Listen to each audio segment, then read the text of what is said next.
خزات باب 3۔ اور یہ وہ قومیں ہیں جن کو خداوند نے رہنے دیا تاکہ ان کے وسیلہ سے اسرائیلیوں میں سے ان سب کو جو کنعان کی سب لڑائیوں سے واقف نہ تھے آزمائے۔ فقط مقصود یہ تھا کہ بنی اسرائیل کی نسل کے خاص کر ان لوگوں کو جو پہلے لڑنا نہیں جانتے تھے لڑائی سکھائی جائے تاکہ وہ واقف ہو جائیں، یعنی فلسطینیوں کے 5 سردار اور سب کنانی اور سیدانی اور کوہ بال ہرمون سے حمات کے مدخل تک کے سب ہوی جو کوہ لبنان میں بسے تھے۔ یہ اس لیے تھے کہ ان کے وسیلہ سے اسرائیلی آزمائے جائیں تاکہ معلوم ہو جائے کہ وہ خداوند کے حکموں کو جو اس نے موسیٰ کی معرفت ان کے باپ دادا کو دیے تھے سنیں گے یا نہیں۔ سو بنی اسرائیل کنانیوں اور ہتیوں اور اموریوں اور فرزیوں اور ہویوں اور یبوسیوں کے درمیان بس گئے، اور ان کی بیٹیوں سے آپ نکاح کرنے اور اپنی بیٹیاں ان کے بیٹوں کو دینے اور ان کے دیوتاؤں کی پرستش کرنے لگے۔ اور بنی اسرائیل نے خداوند کے آگے بدی کی، اور خداوند اپنے خدا کو بھول کر بالیم اور یسیرتوں کی پرستش کرنے لگے۔ اس لیے خداوند کا قہر اسرائیلیوں پر بھڑکا، اور اس نے ان کو مسوپتامیہ کے بادشاہ کوشن رستیم کے ہاتھ بیچ ڈالا۔ سو وہ 8 برس تک کوشن رستیم کے متعی رہے۔ اور جب بنی اسرائیل نے خداوند سے فریاد کی تو خداوند نے بنی اسرائیل کے لیے ایک رہائی دینے والے کو برپا کیا، اور کالب کے چھوٹے بھائی کنز کے بیٹے گتنی ایل نے ان کو چھڑایا، اور خداوند کی روح اس پر اتری اور وہ اسرائیل کا قاضی ہوا اور جنگ کے لیے نکلا۔ تب خداوند نے مسوپتامیہ کے بادشاہ کوشن رستیم کو اس کے ہاتھ میں کر دیا۔ سو اس کا ہاتھ کوشن رستیم پر غالب ہوا، اور اس ملک میں 40 برس تک چین رہا، اور کنز کے بیٹے گتنی ایل نے وفات پائی۔ اور بنی اسرائیل نے پھر خداوند کے آگے بدی کی۔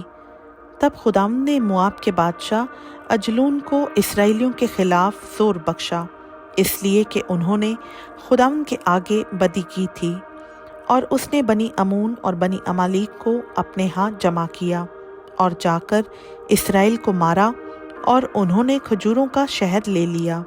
سو بنی اسرائیل 18 برس تک مواب کے بادشاہ اجلون کے متعی رہے۔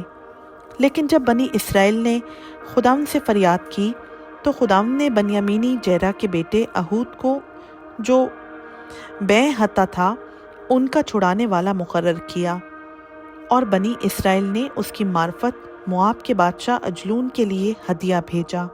اور اہود نے اپنے لیے ایک 2 دھاری تلوار 1 ہاتھ لمبی بنوائی اور اسے اپنے جامے کے نیچے دہنی ران پر باندھ لیا۔ پھر اس نے مواب کے بادشاہ اجلون کے حضور وہ ہدیہ پیش کیا، اور اجلون بڑا موٹا آدمی تھا، اور جب وہ ہدیہ پیش کر چکا تو ان لوگوں کو جو ہدیہ لائے تھے رخصت کیا۔ اور وہ آپ اس پتھر کی کان کے پاس سے جو جلجال میں ہے لوٹ کر کہنے لگا کہ اے بادشاہ، میرے پاس تیرے لیے ایک خفیہ پیغام ہے۔ اس نے کہا خاموش رہ۔ تب وہ سب جو اس کے گرد کھڑے تھے اس کے پاس سے باہر چلے گئے۔ پھر اہود اس کے پاس آیا۔ اس وقت وہ اپنے ہوادار بالا خانہ میں اکیلا بیٹھا تھا۔ تب اہود نے کہا تیرے لیے میرے پاس خدا کی طرف سے ایک پیغام ہے۔ تب وہ کرسی پر سے اٹھ کھڑا ہوا، اور اہود نے اپنا بایاں ہاتھ بڑھا کر اپنی دہنی ران پر سے وہ تلوار لی اور اس کی توند میں گھسیڑ دی، اور پھل قبضہ سمیت داخل ہو گیا، اور چربی پھل کے اوپر لپٹ گئی، کیونکہ اس نے تلوار کو اس کی توند سے نہ نکالا بلکہ وہ پار ہو گئی۔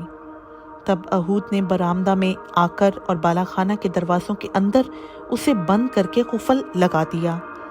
اور جب وہ چلتا بنا تو اس کے خادم آئے، اور انہوں نے دیکھا کہ بالا خانہ کے دروازوں میں قفل لگا ہے۔ وہ کہنے لگے کہ وہ ضرور ہوادار کمرے میں فراغت کر رہا ہے، اور وہ ٹھہرے ٹھہرے شرما بھی گئے۔ اور جب دیکھا کہ وہ بالا خانہ کے دروازے نہیں کھولتا تو انہوں نے کنجی لی اور دروازے کھولے، اور دیکھا کہ ان کا آقا زمین پر مرا پڑا ہے۔ اور وہ ٹھہرے ہی ہوئے تھے کہ اہود اتنے میں بھاگ نکلا